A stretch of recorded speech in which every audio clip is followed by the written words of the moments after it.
The persons who indulge in trafficking, they are from very powerful section. The Director General of Police ka Meghalaya ULR Bishnoi hakalai potare ulaber ulaong bagakam khayi brio lani ka human trafficking ha Meghalaya kadai nama ka jinglong jingman haka emlang ka salang ba ka yo ka kot kajing pa jing praki yang kisem kajing la marway ki longkmi par kajing bom dan kam dan jam habakran ha ka state level conference lor ka phang anti human trafficking in Shillong UDGP ulaong bakidan atli kimat kita kajing sya khanyat bakajing tan ki balong kimat ki bakong san ha kajing sya ngop ki brio ha kani ka kam kabala pinbi de ki agency patikin hon ba phero phe. The young boys and girls under tremendous strain and they become vulnerable towards the trafficking. So what can be the likely causes which come to your mind? Why the people indulge in purchasing and selling of our own fellow brothers and sisters? So definitely there may be some causes.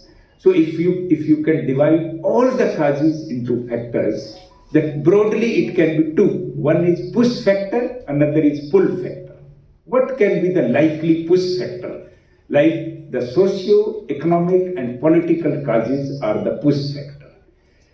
The economic causes is a very simple: poverty, unemployment, lack of job opportunities, the backwardness of the area, lack of development in particular area. These are the push factors under economic head. Hakoi pa kaliang habakran halo ga jing shatan ubishna ulaong bakila kamay kaji kipinlong ikibrio banet sabar par ulaong. The people under the garb of giving job to them, they are taken from one part of India to other parts and also internationally. In Punjab, it is very common in the name of giving them employment in Canada, America. People are taken there and then later on they realize that we have been cheated. Ulaong ru bagi kinhon ba kibrio ki badan bor kila judan kti hakajing pinya ki kamdi met ba ulakdo ru bala juyalam eki babon ki khana kan thai shi ki sorpa kumha Mumbai ba kiwe dakaba pinbi dekila kamai kaji unga modeling henera shim kabu eki palakhniat padiki sheki kamdi men.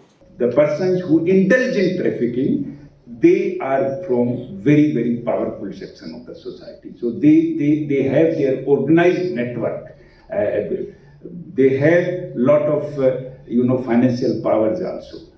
As a whole, this is a very lucrative business because it generates huge amounts of money and the risk for the accused is bare minimum because he exploits the loopholes in the law and he knows that it will be difficult for police to prove it in the court and conviction rate will not be very high.